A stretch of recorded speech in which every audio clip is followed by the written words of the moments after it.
Twin டவரை தாக்குனாங்க. ஆமாம். Twin tower வந்து அவ்வளோ பிரமாதமாக இருக்கும். அதில் பார்க்குறதுக்கு வந்து அவ்வளோ சூப்பராக இருக்கும். ரொம்ப பிரமாதமான இடம். அதை எப்படி தகர்த்தாங்களோ அதே மாதிரி இதை வந்து தகர்க்கிறதுக்கு, ஏன்னா அதில் புர்ஜ் கலிஃபானா அதில் அதோடைய முதலீடு கம்பெனிலாம் பார்த்திங்கன்னா அமெரிக்கா கம்பெனி தான் அதிகமாக இருக்கும். அமெரிக்கா ஐரோப்பிய கம்பெனி தான் இருக்கும். ரெண்டாவது துபாயில் வந்து தாக்குதல் நடத்துகிறாங்க அப்படின்னா அந்த இடத்துல பார்த்திங்கன்னா அந்த அரபிக் நேஷனுங்க சார்ந்தவங்க வந்து ரொம்ப கம்மி. நம்ம இந்தியாவை சார்ந்தவங்க, மற்ற நாடுகளை சார்ந்த, இந்தியாவில் தான் அதிகம். இந்திய மக்கள் தான் செத்தா. யார் சாவா? இந்திய மக்கள் தான் சாவான். அவனுக்கு என்ன இருக்குது? கேரளாலேருந்து நிறைய இருக்குது. கேரளாலேருந்து, தமிழ்நாட்டிலேருந்து, வட இந்தியாவிலேருந்து நிறைய இடங்கள்ல வந்து ரொம்ப அதிகம். ஸோ நம்ம ஆளுங்க தானே சாகுறாங்க. அவங்களுக்கு என்ன கவலை? ஈரானுக்கோ அவங்களுக்கும் வந்து அவங்களுக்கு ஒன்றும் இது இல்லை. உடைய போகிறது அமெரிக்காக்காரன் பில்டிங்கு. ஸோ அதில் வந்து சாகிறது யாருன்னா நம்ம இந்தியர்கள், நம்ம சகோதரி தான் சாகுறாங்க. அவங்க நாட்டில் யாருமே சாகலை. இன்ஃபேக்ட் வெள்ளைக்காரன் கூட சாக மாட்டான். வெள்ளைக்காரன் அதில் ஒரு மேனேஜர் இருப்பான். அவன் எங்கேயாவது பதுங்குழியில் போய் பதுங்கிக்குவான். சாகிறது நம்ம மக்கள் சாவாங்க. அதில் இப்போ நீங்கள் மறைக்கப்படும்.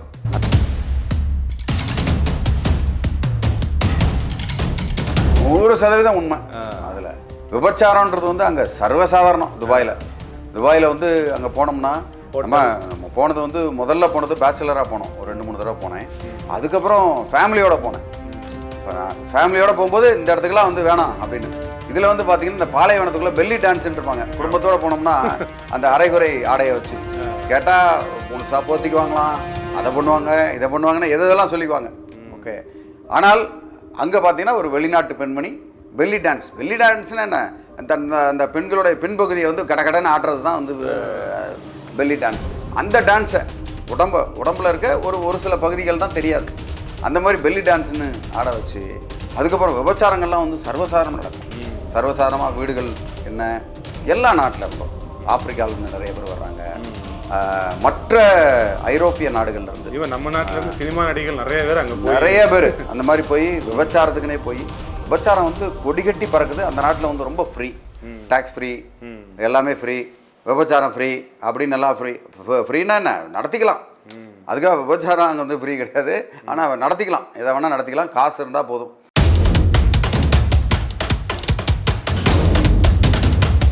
100% உண்மை. அதில் விபச்சாரன்றது வந்து அங்கே சர்வசாதாரணம். துபாயில் வந்து அங்கே போனோம்னா நம்ம போனது வந்து முதல்ல போனது பேச்சுலராக போனோம். ஒரு 2-3 தடவை போனேன். அதுக்கப்புறம் ஃபேமிலியோடு போனேன். இப்போ நான் ஃபேமிலியோடு போகும்போது இந்த இடத்துக்குலாம் வந்து வேணாம் அப்படின்னு. இதில் வந்து பார்த்தீங்கன்னா இந்த பாலைவனத்துக்குள்ளே பெல்லி டான்ஸ்ன்னு இருப்பாங்க. குடும்பத்தோடு போனோம்னா அந்த அரைகுறை ஆடையை வச்சு கேட்டால் முழுசா போத்திக்குவாங்களாம். அதை பண்ணுவாங்க, இதை பண்ணுவாங்கன்னா எதெல்லாம் சொல்லிக்குவாங்க. ஓகே. ஆனால் அங்கே பார்த்தீங்கன்னா ஒரு வெளிநாட்டு பெண்மணி பெல்லி டான்ஸ்னா என்ன? அந்த பெண்களுடைய பின்பகுதியை வந்து கடன்னு ஆடுறது தான் வந்து பெல்லி டான்ஸ். அந்த டான்ஸை உடம்புல இருக்க ஒரு சில பகுதிகள் தான் தெரியாது. அந்த மாதிரி பெல்லி டான்ஸ்னு ஆட வச்சு அதுக்கப்புறம் விபச்சாரங்கள்லாம் வந்து சர்வசாதாரணம் நடக்கும். சர்வசாதாரணமாக வீடுகள் என்ன எல்லா நாட்டில் இருந்தோம். ஆப்பிரிக்காவிலேருந்து நிறைய பேர் வர்றாங்க. மற்ற ஐரோப்பிய நாடுகள்லேருந்து, இவன் நம்ம நாட்டிலேருந்து சினிமா நடிகர்கள் நிறைய பேர் அந்த மாதிரி போய் விபச்சாரத்துக்குனே போய் விபச்சாரம் வந்து கொடிகட்டி பறக்குது. அந்த நாட்டில் வந்து ரொம்ப ஃப்ரீ, டேக்ஸ் ஃப்ரீ, எல்லாமே ஃப்ரீ, விபச்சாரம் ஃப்ரீ அப்படின்னு எல்லாம் ஃப்ரீனா என்ன நடத்திக்கலாம். அதுக்காக விபச்சாரம் அங்கே வந்து ஃப்ரீ கிடையாது. ஆனால் நடத்திக்கலாம், எதை வேணால் நடத்திக்கலாம், காசு இருந்தால் போதும்.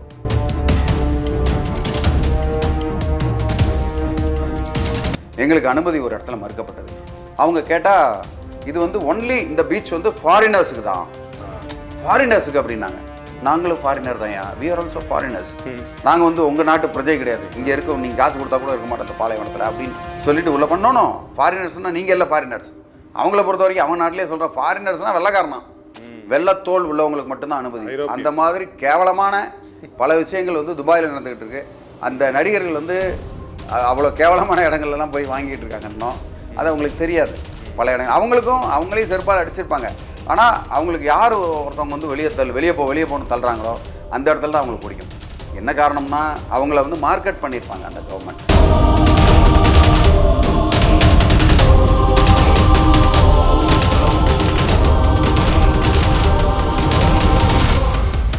பட் அங்கே பொறுத்த வரைக்கும் எப்படின்னா நீங்கள் 50 வருஷம் இருந்தாலும் பிரஜா உரிமை கிடையாது துபாயில். நீங்கள் ஸ்பெஷல் ப்ரிவிலேஜ் அந்த நாட்டு பிரஜைகளுக்கான தானே தவிர இந்தியாவிலேருந்து போனீங்கன்னா பண்ண முடியாது. அது மாதிரி நான் ஒரு தடவை ஒரு அனுபவப்பட்ட நேரடியாக பார்த்ததில் எங்களுக்கு அனுமதி ஒரு இடத்துல மறுக்கப்பட்டது. அவங்க கேட்டால் இது வந்து ஒன்லி இந்த பீச் வந்து ஃபாரினர்ஸுக்கு தான், ஃபாரினர்ஸுக்கு அப்படின்னாங்க. நாங்களும் ஃபாரினர் தான், வி ஆர் ஆல்சோ ஃபாரினர்ஸ். நாங்கள் வந்து உங்கள் நாட்டு பிரஜை கிடையாது, இங்கே இருக்க நீங்கள் காசு கொடுத்தா கூட இருக்க மாட்டோம் இந்த பாலைவனத்தில் அப்படின்னு சொல்லிட்டு உள்ள பண்ணணும். ஃபாரினர்ஸ்னால் நீங்கள் எல்லாம் ஃபாரினர்ஸ். அவங்கள பொறுத்த வரைக்கும் அவங்க நாட்டிலே சொல்கிற ஃபாரினர்ஸ்னால் வெள்ளைக்காரனா, வெள்ளத்தோல் உள்ளவங்களுக்கு மட்டும்தான் அனுமதி. அந்த மாதிரி கேவலமான பல விஷயங்கள் வந்து துபாயில் நடந்துக்கிட்டு இருக்கு. அந்த நடிகர்கள் வந்து அவ்வளோ கேவலமான இடங்கள்லாம் போய் வாங்கிட்டு இருக்காங்க இன்னும். அது அவங்களுக்கு தெரியாது. பல இடங்கள் அவங்களுக்கும் அவங்களையும் செருப்பால் அடிச்சிருப்பாங்க. ஆனால் அவங்களுக்கு யார் ஒருத்தவங்க வந்து வெளியே போகணும்னு தள்ளுறாங்களோ அந்த இடத்துல தான் அவங்களுக்கு பிடிக்கும். என்ன காரணம்னா அவங்கள வந்து மார்க்கெட் பண்ணியிருப்பாங்க அந்த கவர்மெண்ட் வந்து நீங்கள் இங்கே வாங்க உங்களுக்கு ஸ்பெஷல் சலுகை தர்றோம், நீங்கள் செலிபிரிட்டி அப்படின்னு அவங்கள மட்டும் அனுப்புவாங்களா இருக்கும். அதனால் பொதுவாக பார்த்தீங்கன்னா இப்போ இளையராஜா இருக்கார், இளையராஜா நுழையாத இடமே கிடையாது, எங்கே வேணாலும் போவாங்க. ஆனால் அதே மாதிரி இளையராஜாவோட சொந்தக்காரங்கள்லாம் சொந்தக்காரங்களெல்லாம் வந்து எல்லா இடத்துக்கும் போகிறாங்களா அப்படின்னா, பிகாஸ் இளையராஜா வசதியானவர், செலிபிரிட்டி, அவரால் போக முடியுது, மற்றவங்களால் போக முடியாது. இதே வந்து நம்ம ஊரில் பல விஷயங்கள் வந்து இந்த மாதிரி நடந்துக்கிட்டே தான் இருக்குது. அது என்னென்னு இப்போ உங்களுக்கே புரிஞ்சிருக்கேன், நான் என்ன எதுக்கு எதை சொல்ல வர்றேன்னு புரிஞ்சிருக்கோம். பட் எதுவும் நேராக ஸ்ட்ரைட்டாகவே வேணாம். சார் இப்போ நம்ம ஊரில் பார்த்தீங்கன்னா எந்த ஒரு செயலை செய்கிறதுக்கு எடுத்தாலும் வந்து லஞ்சம், கமிஷன் கொடுக்கணும். அந்த இதில் வந்து இப்போல்லாம் பார்த்தீங்கன்னா இண்டஸ்ட்ரீஸ் ஆரம்பிக்கணும்னா கமிஷன் பங்கு கேட்குறாங்க, ஷேர் ஹோல்டர், எனக்கு 20% ஷேர் கொடு அப்படிலாம் கேட்குறாங்க. பட் அந்த மாதிரியான பிரச்சனைகளுக்காக இங்கே நிலம் வாங்குறதை அவாய்ட் பண்ணுறாங்களா, இங்கே சொத்துக்கள் வாங்குறதை அவாய்ட் பண்ணுறாங்களா சார்?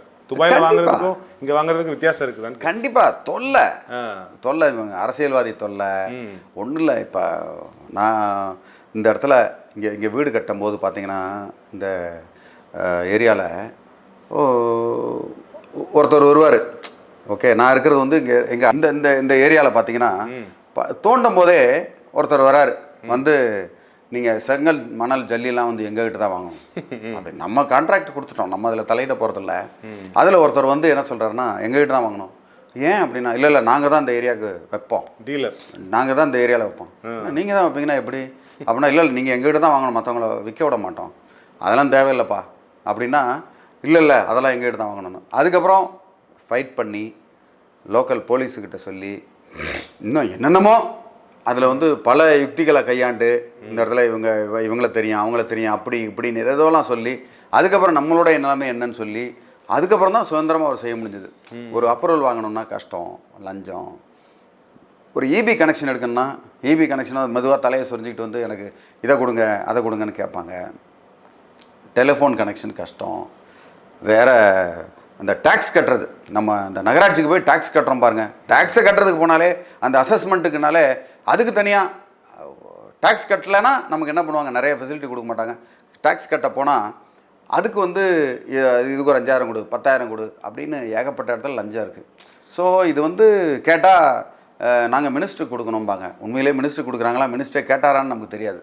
ஆனால் மினிஸ்டர் பேரை சொல்லி, இப்போ ஒரு கீழ் அதிகாரி இருக்கார், என்னுடைய மேலதிகாரி கேட்குறாருன்னா அவர் பேரை சொல்லி வாங்குறது. அந்த மேலதிகாரிட்ட என்னன்னு கேட்டோம்னா ஒருவேளை அவர்கிட்ட டேரெக்டாக போனால் இல்லை நாங்கள் வந்து கவுன்சிலர் கொடுக்குறோம், கவுன்சிலர் கேட்டால் இல்லை நாங்கள் வந்து அடுத்து மந்திரிக்கெலாம் கொடுக்க வேண்டியிருக்கு இந்த அப்படின்னு மாற்றி இன்னொருத்தவங்க பேரை சொல்லி எங்கேயாவது ஒரு இடத்துல லஞ்சம் ஓடிக்கிட்டு தான் இருக்கு. லஞ்சம் இல்லாத இடம் வந்து தமிழ்நாட்டில் ரொம்ப குறைவாக தான் இருக்குன்றது என்னோட அபிப்பிராயம். மிக உலகம் முழுக்க பார்த்தீங்கன்னா இந்த சூதாட்டத்தின் தலைநகரம், அதை இன்னும் சொல்லப்போனால் பச்சையாக சொல்லப்போனால் பாலியல் இந்த மாதிரிக்கெல்லாம் தலைநகரமாக இருக்கிறது துபாய் தான். ஏன்னா ஒரு சொல்கிறது ஒரு உற்சாக கொண்டாட்டத்தின் தலைநகரம் அப்படின்னு சொல்லுவாங்களே சார், அதுவும் கூட இந்த மாதிரியான தொழிலதிபர்கள் இருக்கிறதுக்கு ஒரு காரணமாக இருக்குன்னு நீங்கள் பார்க்குறீங்களா? 100% உண்மை. அதில் விபச்சாரன்றது வந்து அங்கே சர்வசாதாரணம். துபாயில் வந்து அங்கே போனோம்னா நம்ம போனது வந்து முதல்ல போனது பேச்சுலராக போனோம், ஒரு 2-3 தடவை போனேன். அதுக்கப்புறம் ஃபேமிலியோட போனேன். இப்போ நான் ஃபேமிலியோட போகும்போது இந்த இடத்துக்குலாம் வந்து வேணாம் அப்படின்னு. இதில் வந்து பார்த்தீங்கன்னா இந்த பாலைவனத்துக்குள்ளே பெல்லி டான்ஸ்ன்னு இருப்பாங்க. குடும்பத்தோடு போனோம்னா அந்த அரைகுறை ஆடையை வச்சு கேட்டால் முழுசாக போத்திக்குவாங்களாம், அதை பண்ணுவாங்க இதை பண்ணுவாங்கன்னா எதெல்லாம் சொல்லிக்குவாங்க. ஓகே, ஆனால் அங்கே பார்த்தீங்கன்னா ஒரு வெளிநாட்டு பெண்மணி பெல்லி டான்ஸ்னால் என்ன, அந்த பெண்களுடைய பின்பகுதியை வந்து கடன்னு ஆட்டுறது தான் வந்து பெல்லி டான்ஸ். அந்த டான்ஸை உடம்புல இருக்க ஒரு சில பகுதிகள் தான் தெரியாது, அந்த மாதிரி பெல்லி டான்ஸ்னு ஆட வச்சு அதுக்கப்புறம் விபச்சாரங்கள்லாம் வந்து சர்வசாதாரணமாக நடக்கும். சர்வசாதாரணமாக வீடுகள் என்ன எல்லா நாட்டில் இருந்தோம் ஆப்பிரிக்காவிலேருந்து நிறைய பேர் வர்றாங்க, மற்ற ஐரோப்பிய நாடுகள்ல இருந்து, இவன் நம்ம நாட்டில இருந்து சினிமா நடிகர்கள் நிறைய பேர் அங்கே நிறைய பேர் அந்த மாதிரி போய் விபச்சாரத்துக்குனே போய், விபச்சாரம் வந்து கொடிகட்டி பறக்குது அந்த நாட்டில் வந்து. ரொம்ப ஃப்ரீ, டேக்ஸ் ஃப்ரீ, எல்லாமே ஃப்ரீ, விபச்சாரம் ஃப்ரீ அப்படின்னு எல்லாம் ஃப்ரீ. ஃப்ரீனா என்ன, நடத்திக்கலாம். அதுக்காக விபச்சாரம் அங்கே வந்து ஃப்ரீ கிடையாது, ஆனால் நடத்திக்கலாம், எதை வேணால் நடத்திக்கலாம். காசு இருந்தால் போதும். காசு இருந்து என்ன மாதிரியான விபச்சாரம் வேணால் பண்ண முடியும். இன்ஃபேக்ட் சொல்லப்போனால் நிறைய இடத்துல ட்ரக்ஸ் கிடைக்குதுன்னு சொல்கிறாங்க. எனக்கு தெரியல அது அங்கே எல்லாமே எந்த அளவுக்கு இது என்ன. ஏன்னா ஏதோ கடுக்காயே இதெல்லாம் எடுத்துகிட்டு போனால் கூட பிடிப்பாங்க, தூக்கு தானே கொடுப்பாங்க, அப்படி இப்படிலாம் சொல்லுவாங்க. ஆனால் பார்த்தீங்கன்னா அங்கே எல்லாமே கிடைக்கும். எல்லாம் வெளியிலேருந்து நம்ம பேசுகிறதுக்கு ரொம்ப ஆஹா துபாய் சூப்பர் அப்படி இப்படின்னுவாங்க. ஆனால் எல்லாமே கிடைக்கும். நீங்கள் மற்ற கல்ஃப்லேருந்து, இப்போ நீங்கள் வந்து சவுதியிலெல்லாம் வந்து அதை இந்த மாதிரி விபச்சாரம்லாம் அலோவ் பண்ண மாட்டாங்க, ரொம்ப கடுமையாக இருக்கும்பாங்க. அவங்களாம் முதல்ல அந்த சைடில் இருக்கிற அந்த ஷேக் அவங்களாம் என்ன பண்ணுவாங்க, நேராக இங்கே வந்துடுவாங்க. துபாய்க்கு வந்து ஒரே குத்தாட்டம் தான், குத்தாட்டம், அம்மன் ஆட்டம், என்னென்ன ஆட்டம் இருக்கோ அத்தனை ஆட்டத்தையும் போட்டுட்டு மறுநாள் போயிடுவானுங்க. சனி ஞாயிறுலாம் பார்த்தா அங்கே ஹோட்டலில் 5 ஸ்டார் ஹோட்டலில், 4 ஸ்டார் ஹோட்டல், 3 ஸ்டார் ஹோட்டல்லாம் அவன் தகுதிக்கு ஏற்ற மாதிரி அவ்வளோ கேலாவாக இருக்கும், கிராண்ட் கேலாவாக இருக்கும். அதனால் துபாயின்றது வந்து சும்மா வெயில் அடிக்கும், அந்த கடுமையான வெயிலில் உட்காந்துருக்கும் அப்படின்னு நம்ம நினச்சோம்னா அது வந்து தப்பு. அங்கே ஃபுல்லாகவே ஒரு குளிர் சாதனத்துக்குள்ளேயே தான் இருப்பானுங்க, ஃப்ரிட்ஜுக்குள்ளேயே இருக்கிற மாதிரி உள்ளே இருப்பானுங்க. உள்ளே அவ்வளோ அட்டகாசம் நடக்கும். படம் இருந்தால் அந்த இடத்துல அது ஒரு சொர்க்க பூமியாக இருக்கும். ஆனால் என்னைக்கு வந்து ஈரானு மண்டையில் குண்டு போடான்னு நமக்கு தெரியாது.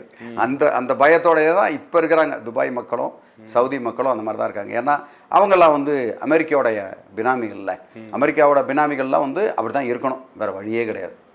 இப்போ கூட நீங்கள் இந்த குண்டு போடுறத பற்றி பேசும்போது, இந்த புர்ஜ் கலிபா பார்த்தீங்கன்னா ட்ரோன் தாக்குதல் நடத்தினாங்க. ஈரான்லேருந்து இந்த புர்ஜ் கலிபா மேலே ட்ரோன் தாக்குதல் நடத்தாங்க. பல மாடி கட்டிடங்கள் ஃபயர் ஆச்சு இல்லையா சார்?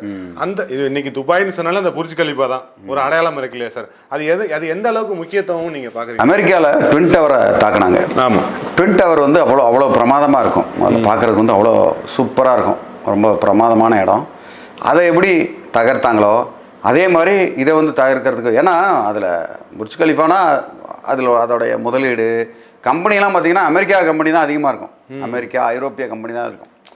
ரெண்டாவது துபாயில் வந்து தாக்குதல் நடத்துகிறாங்க அப்படின்னா அந்த இடத்துல பார்த்திங்கன்னா அந்த அரபிக் நேஷனுக்கு சார்ந்தவங்க வந்து ரொம்ப கம்மி. நம்ம இந்தியாவை சார்ந்தவங்க, மற்ற நாடுகளை சார்ந்த, இந்தியாவில் தான் அதிகம். இந்திய மக்கள் தான் செத்தா, யார் சாவா? இந்திய மக்கள் தான் சாவான். அவனுக்கு என்ன இருக்கு? கேரளாலேருந்து நிறைய பேர், கேரளாலேருந்து, தமிழ்நாட்டிலேருந்து, வட இந்தியாவிலேருந்து நிறைய இடங்கள்ல வந்து ரொம்ப அதிகம். ஸோ நம்ம ஆளுங்க தானே சாகுறாங்க, அவங்களுக்கு என்ன கவலை? ஈரானுக்கோ அவங்களுக்கும் வந்து அவங்களுக்கு ஒன்றும் இது இல்லை. உடைய போகிறது அமெரிக்காக்காரன் பில்டிங்கு. ஸோ அதில் வந்து சாகிறது யாருன்னா நம்ம இந்தியர்கள், நம்ம சகோதரி தான் சாடுறாங்க. அவங்க நாட்டில் யாருமே சாகலை. இன்ஃபேக்ட் வெள்ளைக்காரன் கூட சாக மாட்டான். வெள்ளைக்காரன் அதில் ஒரு மேனேஜர் இருப்பான், அவன் எங்கேயாவது பதுங்குழியில் போய் பதுங்கிக்குவான். சாகிறது நம்ம மக்கள் சாவாங்க. அதில் இப்போ நீங்கள் மறைக்கப்படும், அதில் வந்து நமக்கு தெரியவே தெரியாது. ஸோ இப்போ இந்தியர்கள் செத்தா அது ஒரு நியூஸே கிடையாது. இப்போ இந்தியர் வந்து ஒரு 10 பேர் செத்து போயிட்டாங்க துபாயில் அப்படின்னா நம்ம நியூஸ்லையும் வராது, அவங்க நியூஸ்லையும் வராது. ஆனால் 2 அமெரிக்காக்காரனை வந்து கழுத்த இருக்க போகிறாங்க, வீடியோ எடுத்து காமிச்சாங்க அப்படின்னா அவனும் அது முக்கியத்துவம் கொடுப்பான். அமெரிக்காக்காரனும் ஐயோ எங்கள் நாட்டுன்னு சொல்லி அவன் நாட்டு மக்கள்பான். மற்ற நாடுகளும், வெள்ளைக்கார நாடுகள் எல்லாமே, ஐரோப்பாவும் ஆஸ்திரேலியாவும் நியூசிலாண்டும் கொந்தளிக்கும், ரஷ்யா உள்பட. ஏன்னா வெள்ளைக்காரன் அவன் ரேஸ் வந்து சாகுறாங்க அப்படின்னோடனே அதை ப்ரொடெக்ட் பண்ணுறதுக்கு என்னென்ன பண்ணணுமோ அதை செய்வாங்க. என்ன நம்ம இந்தியர்கள்லாம் வந்து மனிதர்களாகவே இல்லை, ஒரு நாய் அடிபட்டு செத்தா எப்படி இருக்கும் அதே மாதிரி தான். எனக்கெல்லாம் நிறைய கால்ஸ் வந்திருக்கு. வக்கீலாக நம்ம வந்து நிறைய கேஸை டீல் பண்ணியிருக்கோம். ஃபோன் வரும், சார் என்னை வந்து இங்கே நான் வந்து எம்இ முடிச்சிருக்கிறேன் சிவில் இன்ஜினியரிங்கு, என்னை வந்து இங்கே ஒட்டக மேய்க்க விட்டாங்க, ஒட்டக கக்கா அல்ல சொல்கிறாங்க, என்னால் வர முடியல, என் பாஸ்போர்ட்லாம் பிடிங்கி வச்சுட்டேன். ஏன்டா நீ படித்தவன் தானே, நீ எதுக்கு அங்கே போகணும்? எவ்வளோ சம்பளம்னு கேட்டிங்கன்னா ரொம்பவும் கிடையாது. ஒரு டிரைவருக்கெல்லாம் 40,000 50,000 தான் சம்பளம். அவங்க ஒரு 10க்கு 10 ரூமில் 10 பேர் இருப்பான். மும்பையோட மோசம். அந்த மாதிரி இடங்கள்ல இருந்து கஷ்டப்பட்டு அங்கே செய்யணும்னு அவசியம் இல்லை. அதுக்கு எங்கேயாவது ஒருத்தர் நம்ம ஊரில் விவசாய கூலியாக இருந்தால் கூட இன்னைக்கு வந்து 600 700 1000 ரூபாய்க்கிட்ட வந்துருச்சு. ஸோ நமக்கு ஒரு பிளம்பர் கிடைக்க மாட்டேங்கிறாங்க, ஒரு எலக்ட்ரிஷியன் கிடைக்க மாட்டேங்கிறாங்க, ஒரு சாதாரண வேலை கூட ஆள் கிடைக்க மாட்டேங்க, கார்பெண்டர் கிடைக்க மாட்டேங்கிறாங்க. ஆனால் ஒரு வெளிநாடுன்ற ஒரு மோகத்தில் மக்கள் போய் அங்கே விழுறாங்க. அதே மாதிரி தான் இப்போ நடிகர்கள் வெளிநாடுன்ற மோகத்தில் போய் அங்கே போய் அதை ஃப்ளாட்டை வாங்க. எனக்கு தெரிஞ்ச ஒரு நண்பர் ஒருத்தர் இருக்கார், அவர் வந்து 2 ஃப்ளாட் வாங்கிட்டேன் சார் அப்படின்னு பெருமையாக சொன்னார் துபாயில். அதில் என்ன பெருமை வேண்டியிருக்கு? ஒன்றும் இல்லை. அங்கே போய் வாங்கினேன், எவ்வளோ கூடி இருக்குன்னா சார் அதெல்லாம் சும்மா ஒரு கௌரவத்துக்காக சார். நாங்கள் வந்து அங்கே போகும்போது நான் ஃப்ளைட்டில் போகும்போது நான் வந்து இவரை பார்த்தேன், ஷாருக் கானை பார்த்தேன், ஃப்ளைட்டில் போகும்போது அஜித்தை பார்த்தேன், இப்படின்னு அப்படியே பெருமை பேத்திக்கிட்டே அலைய வேண்டியதான். அவங்க எல்லாம் பார்த்து என்ன பண்ண போகிறோம்? பார்க்குறனால 10 காசு பிரோஜனம் கிடையாது. நம்ம எப்படி வாழ்கிறோம், நம்ம எவ்வளோ மகிழ்ச்சியாக வாங்குறோம், நம்ம குடும்பம் எப்படி நல்ல மகிழ்ச்சியாக இருக்குது, அடுத்த தலைமுறைக்கு நம்ம என்ன சொத்து சேர்த்து வச்சோம், என்ன நல்ல விஷயங்கள் சேர்த்து வச்சோன்றதான் இந்த இடத்துல முக்கியமே தவிர அந்த ஊரில் போய் வெளிநாட்டில் அடிபட்டு சாகிறதுக்கு அங்கே போக வேண்டிய அவசியம் இல்லைன்றதான் என்னோட கருத்து. நம்ம சார் ஒரு காணி நிலமா இருந்தாலும் நம்ம ஊர் மண், நம்ம டெய்லி மிதிச்சு நடக்கிற மண்ணில் இருந்தால் நல்லா இருக்கும். நீங்கள் என்னதான் கௌரவத்துக்கு வெளிநாட்டில் வாங்கி போட்டாலும் அது என்னைக்கு பாதுகாப்பு இல்லைங்கிற மாதிரி தானே இதோட அர்த்தமா. கண்டிப்பாக இப்போ நீங்கள் ஒன்றும் இல்லை, இப்போ நீங்கள் தமிழ்நாட்டில் இருக்கிறவங்க வந்து கர்நாடகா போய் அங்கே இடம் வாங்கணும்னா பயப்படுவாங்க. அங்கே என்னைக்காவது ஒரு நாள் காவேரி பிரச்சனை நம்மளை அடிச்சு வரட்டிடுறாங்களான்னு பயப்படுறாங்க. அதே மாதிரி கேரளா பக்கம் போனோம்னா அது ஒரு பிரச்சனை வந்துடுது. நீங்கள் நம்மளை என்னைக்காவது வந்து அடிச்சு வரட்டிடுவாங்க, நீ வந்து தமிழ்நாட்டுக்காரன்னு. ஆந்திரா போனால் ஆந்திராவிலேருந்து வரட்டிடுவாங்களோ அப்படின்னு ஒரு பயம். ஸோ இந்த மாதிரி வந்து பயத்தில் இருக்கிறவங்க, பணம் இருக்கிறவன் எங்கே வேணால் போய் நல்ல சௌக்கியமாக வாழ முடியும். அது வந்து நிதர்சனமான உண்மை. பட் நம்ம இரண்டாம் தர குடிமக்களாக நம்ம வந்து அங்கே வாழ வேண்டிய சூழ்நிலை வந்ததுன்னா உண்மையிலேயே வந்து அது கொடுமையான விஷயந்தான். பட் அவங்களுக்கு அதை பிடிக்கிறவங்க போய் வாழ்கிறாங்க. அதை வந்து நம்ம ஒன்றும் தடுக்கவே முடியாது. ஸோ இன்னுமே வந்து இந்த துபாய் வந்து ஒரு நம்ம இந்தியர்களை நம்பி இன்னொரு ரியல் எஸ்டேட்டில் வளர்ச்சியை நோக்கி தான் போயிட்டு இருக்குன்னு பார்க்குறீங்க இல்லையா சார்? ஆமாம்மா, நீங்கள் இந்தியான்றது வந்து பெரிய ஒரு பையர்ஸ் மார்க்கெட். நீங்கள் ஒரு சைனாவில் ஒரு பொருள் தயாரிக்கிறான்னா அவன் ஆராய்ச்சி பண்ணுறான், நீங்கள் வந்து இந்தியர்கள் இதை வாங்குவாங்க அப்படின்னு. அமெரிக்காவில் ஒரு பொருள் ஒரு சாஃப்ட்வேர் பண்ணுறான்னா அந்த சாஃப்ட்வேர் வந்து இந்தியாவில் இருக்கவனுக்கு சரியாக வரும். ஆனால் இந்தியாவில் இருக்கிறவன் எவனுக்குமே மொழிப்பட்டெல்லாம் கிடையாது. தமிழ்நாட்டில் இருக்க மொழிப்பட்டு கிடையாது, எல்லாமே இங்கிலீஷ். அப்படி ஆனால் சின்ன நாடு, நம்மளோட ரொம்ப கம்மியான எண்ணிக்கை. இப்போ நம்ம பார்த்தீங்கன்னா தமிழ் வந்து கிட்டத்தட்ட 7.5-8 கோடி பேர் இருக்கிறோம். இது வேற 2 கோடி பேர் வெளிநாட்டில் இருக்காங்க, கிட்டத்தட்ட 10 கோடி பேர் இருப்பாங்க சுமாராக. நாம் தப்பாக கூட நான் சொல்கிறது வாய்ப்பு இருக்குன்னா அதிகமாக தான் கம்மியாக இருக்காது. 10 கோடி பேருக்கு நம்மளோட மொழியில் நிறைய விஷயம் இல்லை. இப்போ நீங்கள் சாதாரணமாக நெட்ஃப்ளிக்ஸு, ப்ரைம் வீடியோ, இந்த மாதிரி அமேசான்லாம் பார்த்தீங்கன்னா அதில் நம்ம தமிழில் இருக்கிறது ரொம்ப கம்மி. ஆனால் ஒரு சின்ன நாடு, குட்டி நாடு. அந்த குட்டி நாட்டில் ஒரு மொழி வந்து அவங்க மொழியில் டிரான்ஸ்லேட் பண்ணி நிறைய விஷயங்கள் கொண்டு வந்திருக்காங்க. ஆனால் நம்ம மொழிக்கு வந்து ரொம்ப மரியாதை கிடையாது. நம்ம பெருமை நம்மளே பேத்திக்கிட்டு அலையிறோம். உலகத்தில் மொழி கல் தோன்றி மண் தோன்றான்னு சொல்லிட்டு இருக்கோம். ஆனால் நமக்கு வந்து நம்ம மொழியை வந்து நம்ம முன்னாடி வந்து பெருமை சேர்க்குற அளவுக்கு நிறைய புத்தகங்களோ புது விஷயங்களோ புது நவீனமான விஷயங்களுக்கு வந்து வரலன்றது தான் என்னுடைய கருத்து. இந்த இடத்துல நிறைய நம்ம முன்னேற வேண்டியிருக்கு. நம்ம நாட்டை முன்னேற்றாமல் நான் பாட்டுக்கு வெளிநாட்டில் போய் முதலீடு பண்ண போகிறேன், அதை பண்ண போகிறேன், வெளிநாட்டில் போய் ஒரு சில பேர் வந்து தமிழர்களே வந்து எனக்கு தமிழ்நாடே வேண்டாம், நான் வெளிநாட்டில் போய் ஏன்னா கமலஹாசனே ஒரு தடவை சொன்னார், எனக்கு நான் இந்தியா விட்டு போகிறத தவிர வேறு வழி இல்லைன்னு. அவரே சொன்னார், அவர் கட்சியை வேற ஆரம்பிச்சிட்டாரு. ஸோ இந்த மாதிரி காமெடியெல்லாம் நிறைய நடக்கும் நம்ம நாட்டில். காமெடிகள் நிறைந்த நம்ம நாட்டில் இந்த ரியல் எஸ்டேட் துபாயின்றது வந்து ஒரு மேட்ரே கிடையாது. தொடர்ச்சியாக பேசுவோம் சார். நன்றி. நன்றி, வணக்கம்.